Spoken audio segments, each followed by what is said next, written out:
All the Whos who lived in Whoville loved Christmas. But the Grinch, who lived just above Whoville, did not. No one knew why the Grinch hated Christmas.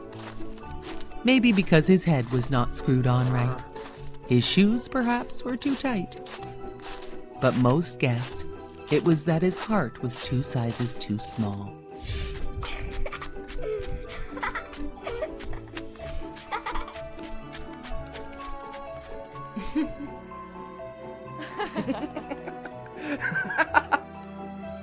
Every Christmas Eve, he stood staring down from his cave, hating the Whos so busy below. Planning their Christmas day coming just tomorrow. I must find a way to stop Christmas from coming, the Grinch growled. He knew if he did not stop Christmas from coming, the children would make so much noise with all their new Christmas toys. And then all the Whos would sit down to their Christmas feast. And after their feast, they did something the Grinch liked the least of all. All the Whos in Whoville would stand close together, with all the Christmas bells ringing. They would stand hand in hand and they would all start singing. I must stop Christmas from coming. He then got an idea. He made a Santa Claus hat and coat and dressed up just like Saint Nick. He took his dog Max and tied a big horn on his head to make him look like a reindeer.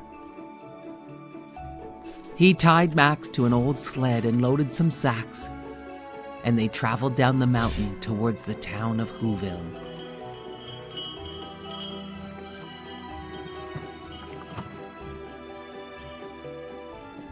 The Whos were all sleeping on this night before Christmas. But as they lay asleep, the Grinch slithered down chimneys and he took all the stockings and all the presents. He then went to the fridge to take all the Whos' feast. He took the Who pudding and even the roast beast. He took all the extras and even their last can of Who hash. He then took all the stuff and threw it up the chimney with glee. And then he even stuffed up the tree. He then heard a small sound and turned to see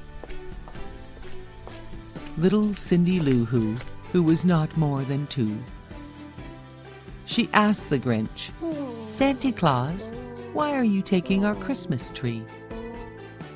The Grinch thought up a lie and told Cindy Lou a light was broken and he was taking the tree to his workshop.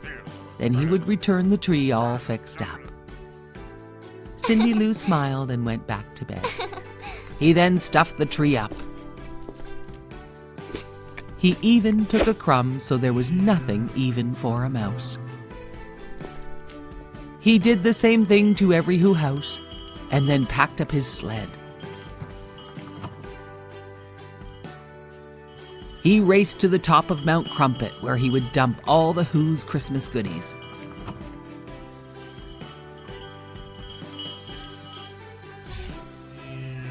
He grinned as he thought of all the Whos waking up and crying boo-hoo.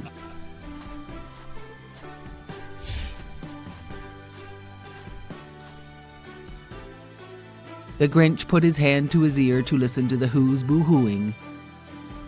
What he did hear was quite a surprise. He heard the Whos singing.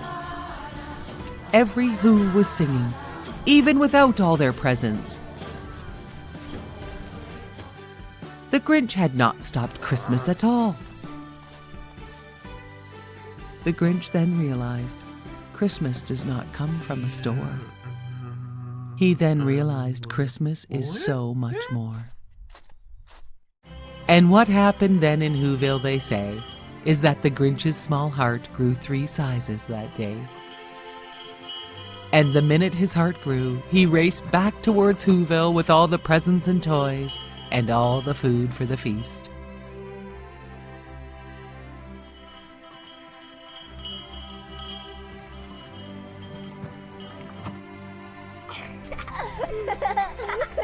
The Whos of Whoville greeted him with open arms and invited the Grinch to their Christmas feast. And as the Grinch sat beside Cindy Lou Who, he carved the roast beast. The end.